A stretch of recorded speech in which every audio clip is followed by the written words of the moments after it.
like nerds. Girls like nerds. Hello everyone, welcome back to another episode of Girls Like Nerds. As you can see, I'm not in my usual setting. I thought it would be... Listen, I have so many ideas. I feel like I haven't given you a new episode in a while, but I thought it'd be fun and maybe even a little easier / hold me a little bit more accountable to give you more episodes if I just started talking about random nerdy things that I enjoy. Usually once a month I give you a recap of everything that I've got going on that month or coming up in general, and I still want to do those, but I thought it'd be also really fun to just kind of give you updates on things that I like watching and things that I like doing that are still kind of nerdy.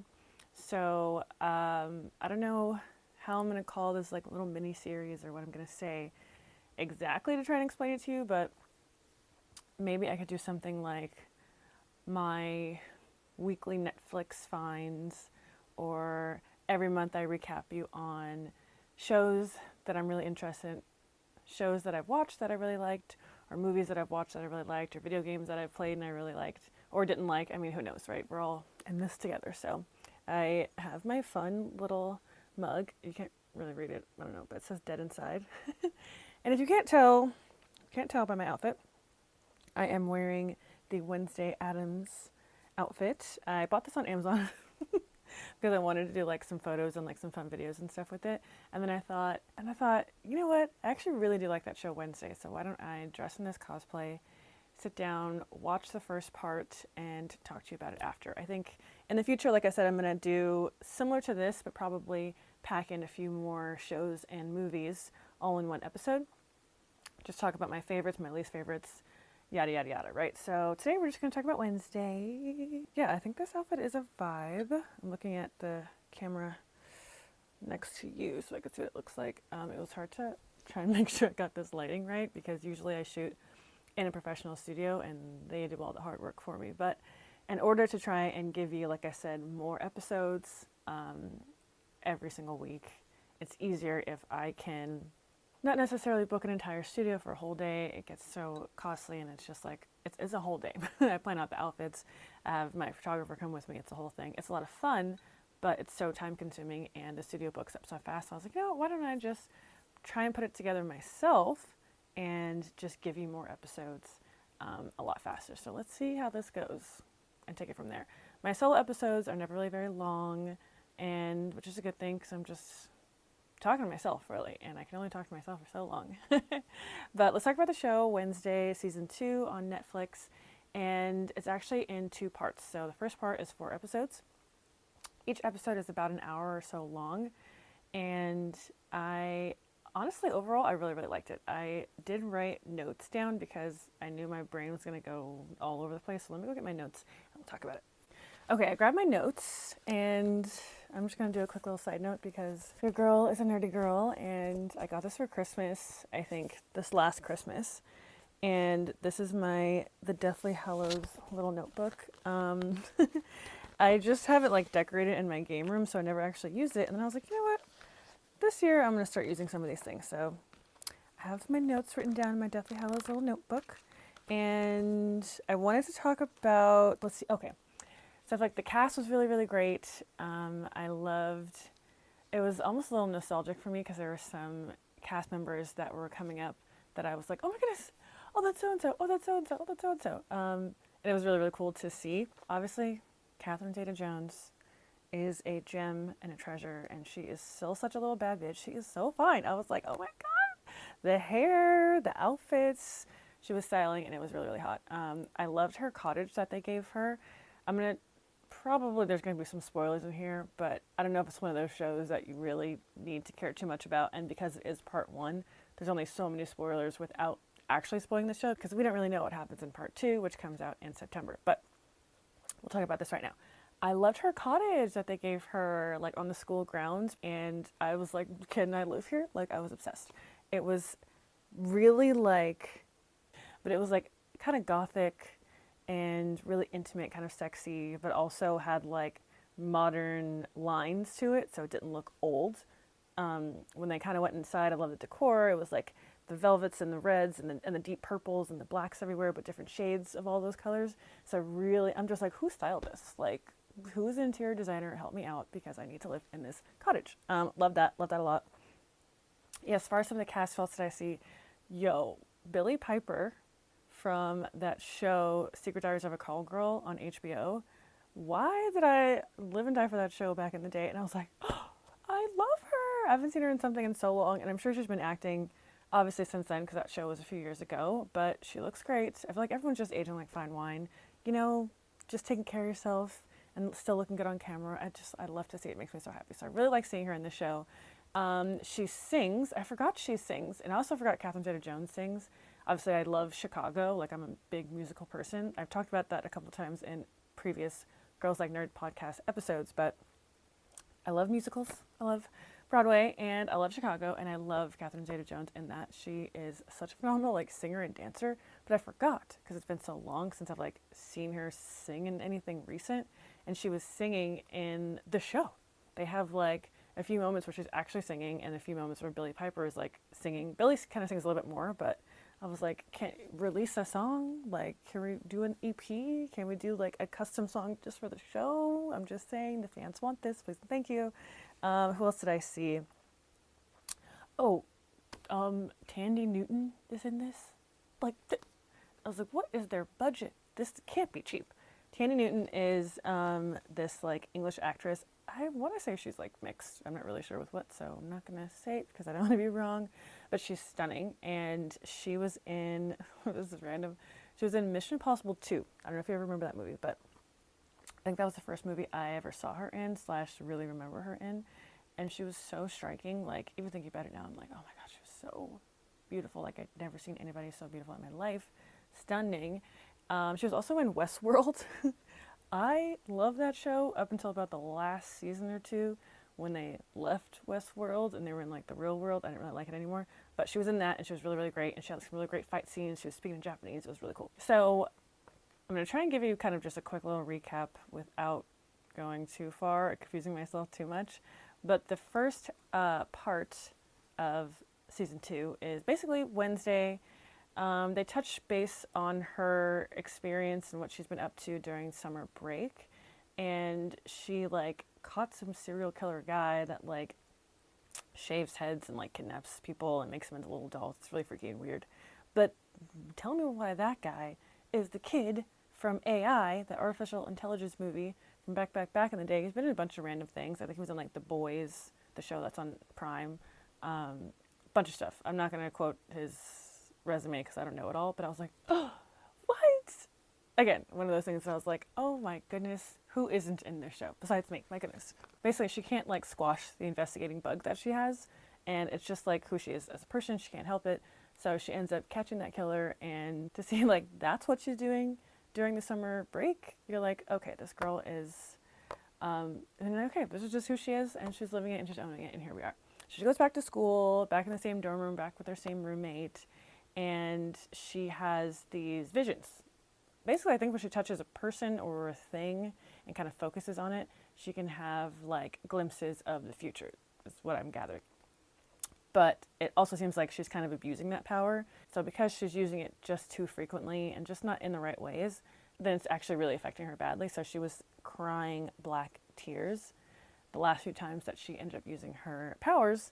And I think she just used them too much. She ended up not really being able to tap into them anymore. And she had to investigate the old school way. When she gets back to school, she sees a vision of her roommate, Enid, which is her little bestie. Also a werewolf. And you also see what's interesting is to see and it's funny to remember when I was in school, you have your friends in school that you click with and you have such a deep connection with, you think, and then summer break happens and you probably don't see these people for months at a time. And you just give yourself a completely different life during the summer. So by the time you come back, either you reconnect really quickly and you have so much to catch up and talk about, or you kind of you find yourself starting to grow apart.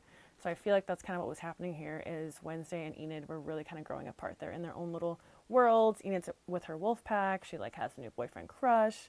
And then Wednesday is still deeper into the Wednesday that she really is. So you can kind of see them starting to grow apart a little bit. It was kind of sad. And I was like, oh, I remember those days, when you just you kind of outgrow people. It's not a bad thing.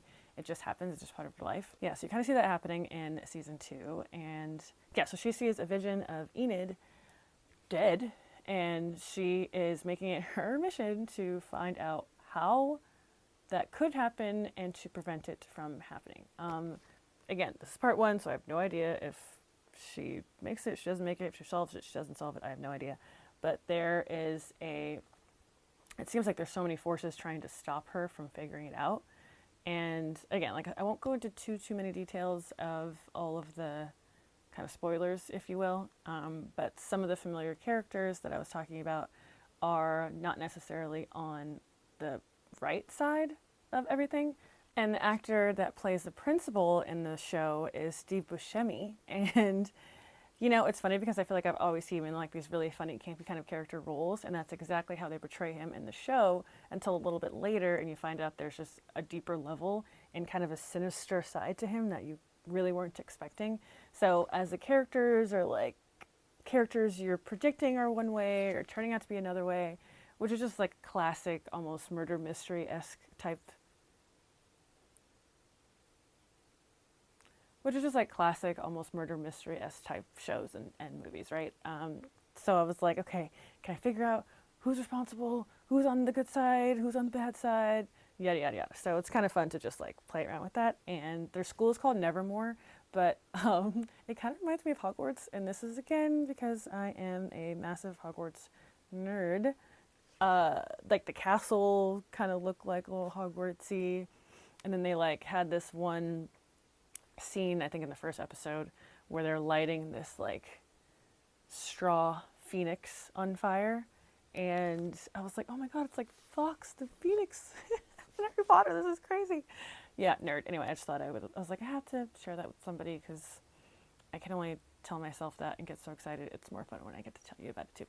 Yeah, so there's a lot of like really fun moments in there. There's a lot of like dark humor. I feel like there's also a relatability with Wednesday, at least for like people like me, because she's so like honest, but she's also so like, it's almost, I don't want to say like on the spectrum a little bit, but kind of, because she's just so blunt and there's really no like emotion behind any of the things that she says or any of her expressions at all. Like, a girl should be playing poker because she is really, really, really good at keeping her face super, super blank.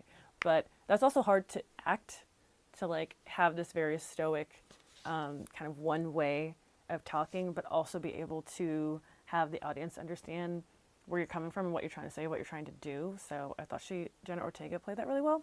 And I just love her too. She's been in a lot of stuff and she's a great time. She's almost like my horror movie cult classic kind of favorite actor. She's been in like she was in Scream and a bunch of like random little things that I've seen over the years. I don't remember them all, but I know I really like her and I really like her playing Wednesday.